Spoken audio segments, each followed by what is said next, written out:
ساری دنیا کے آدمی ایک ہی ماں باپ کی اولاد ہیں، ایک دوسرے کے بھائی ہیں، چاہے وہ اونچے طبقے کا برہمن ہو، چاہے دلت ہو، مسلمان چاہے سید ہو، چاہے کوئی اور ہو، سب ایک ہی ماں باپ کی اولاد ہیں۔ ہمارا مذہب ہمیں سکھاتا ہے کہ غربت اور فقر کی بنیاد کے اوپر، برادری کی بنیاد کے اوپر کوئی اونچا اور کوئی نیچا نہیں ہے۔ جمعیت علماء آفت اور مصیبت اور فسادات میں جو بھی کام کرتی ہے وہ ہندو اور مسلمان دونوں کے لیے کرتی ہے۔ نفرت کی سیاست نہ آپ کو چین و سکون دے گی، نہ آپ کے پڑوس میں رہنے والے ہندو کو چین و سکون دے گی۔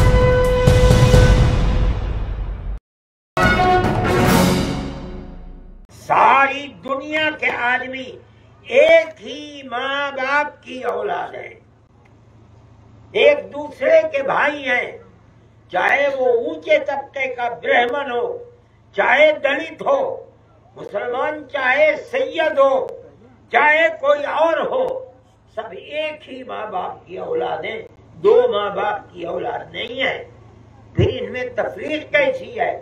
ہمارا مذہب ہمیں سکھاتا ہے کہ غربت اور فقر کی بنیاد کے اوپر، برادری کی بنیاد کے اوپر کوئی اونچا اور کوئی نیچا نہیں ہے۔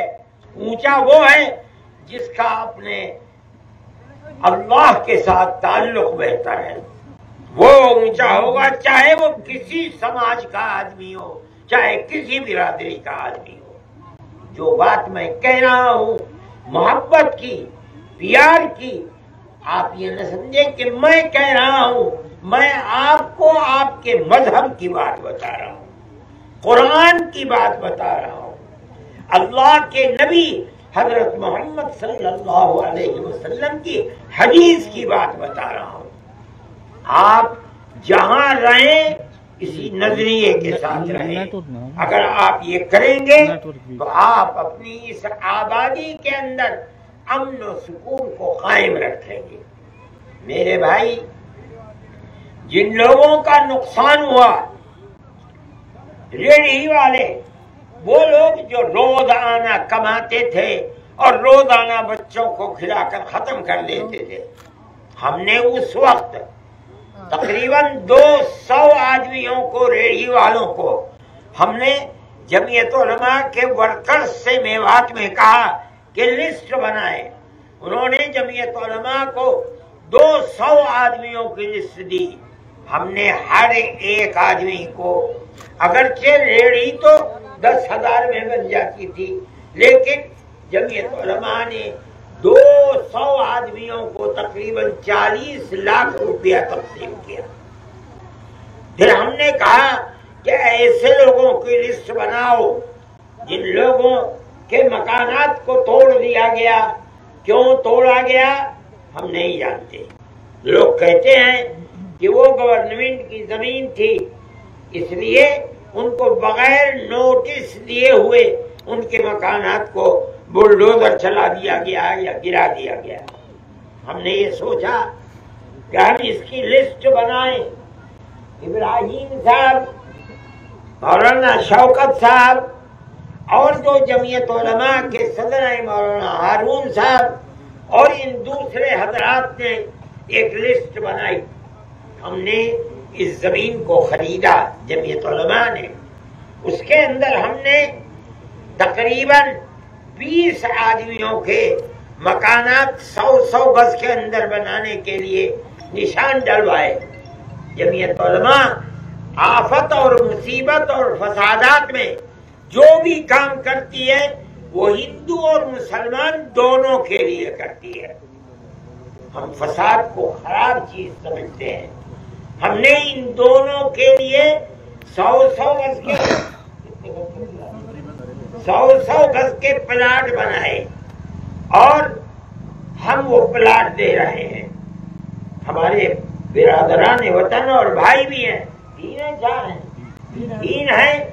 ہم ان کو چاہتے تھے کہ وہ یہاں آباد ہوں، لیکن چونکہ وہ نفرت کی لعنت سیاست جو ہندو مسلم کو پاس پاس رہنے میں ڈراتی ہے، انہوں نے کہا کہ ہم اس وقت مسلمانوں کے ساتھ رہتے ہوئے ڈرتے ہیں۔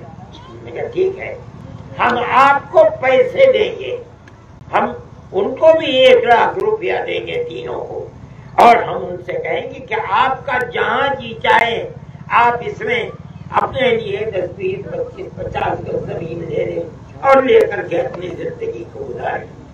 جو مسلمان ہیں ہم نے ان کے لیے جن سے زمین لی ہے انہوں نے 200 گز زمین دی ہے مکتب اور مسجد کے لیے، ہم ان کی مسجد بھی بنائے گی جمعیت علماء اللہ چاہے گا، اگر وہ لوگ یہاں آباد ہو جائیں گے۔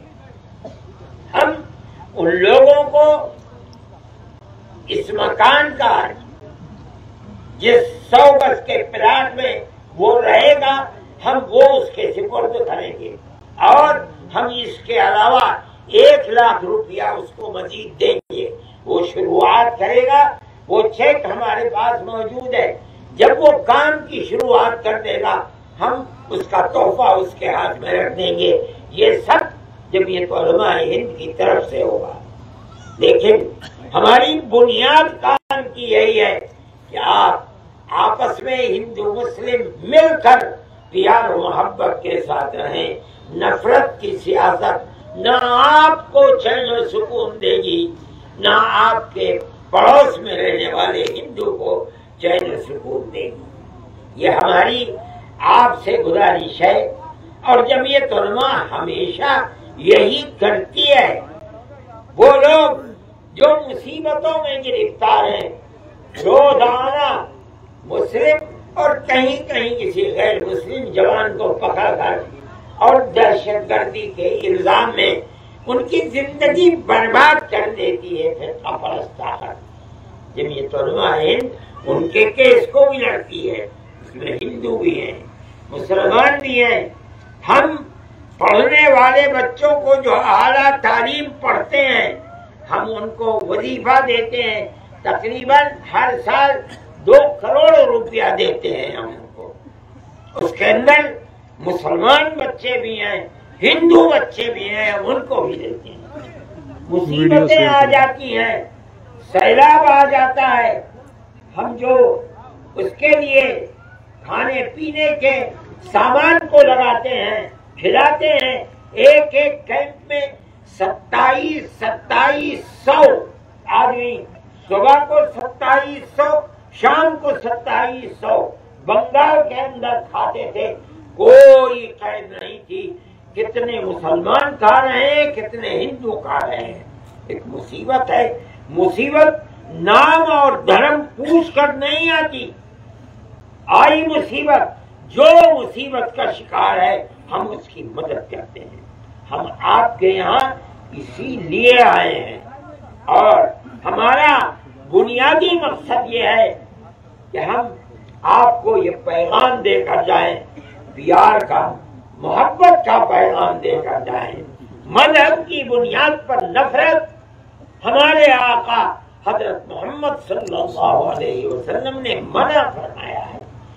آپ کو محبت ان سے بھی تھی جو مسلمان تھے، آپ کو محبت ان سے بھی تھی جو مسلمان نہیں تھے، یہودی تھے، مشرک تھے، بتوں کی پوجا کرتے تھے۔ آپ کو سب سے محبت ہے، جو حدیث کو پڑھتے پڑھاتے ہیں وہ جانتے ہیں کہ آپ کا تعلق اور محبت سب سے تھا۔ ہم اگر آپ کے ماننے والے ہیں، آپ کے جوتوں کو اپنے سر پر رکھنے والے ہیں، تو ہمیں بھی اپنی زندگی اسی طرح پیار و محبت کی گزارنی چاہیے، بنانی چاہیے جس طرح آپ کی اپنی زندگی تھی، ہمارے آقا حضرت محمد صلی اللہ علیہ وسلم کی زندگی تھی۔ میں یہ بات کہنے آیا ہوں، اور ان مسلمانوں کو جو مصیبت کا شکار ہوئے ہیں، جو ہماری لسٹ تھی، ہم ان لوگوں کو آواز لگا کر ان کو دے دیں گے، اور پیسہ یہاں آ چکا ہے، ہم وہ بھی چیک لے کر کے آئے ہیں، ہم وہ بھی دیں گے، مگر وہ یہاں کچھ اینٹیں جلوا دیں، کام کرنا شروع کر دیں. یہ ابراہیم صاحب اور جو یہاں کی ذمہ دار ہیں جمعیت علماء کے، وہ ان کو بلائیں گے اور وہ چیک ان کے ہاتھ کے اندر دے دیں گے. میں یہی کہنے آیا تھا. میں دعا کرتا ہوں کہ اللہ آپ کے اس شعر کے اندر، آپ کے اس قصبے کے اندر، آپ کے اس سروے کے اندر، میواتیوں کے اندر، چاہے وہ ہندو ہوں چاہے مسلمان، اللہ سب کے دلوں کے اندر پیار و محبت کو پیدا فرمائے، امن و امان کو قائم فرمائے، اور دنیا کی زندگی کو سب کی آباد فرمائے، اور اللہ تعالی ہم سب کے اوپر رحم فرمائے. وآخر دعوانا ان الحمد للہ رب العالمین.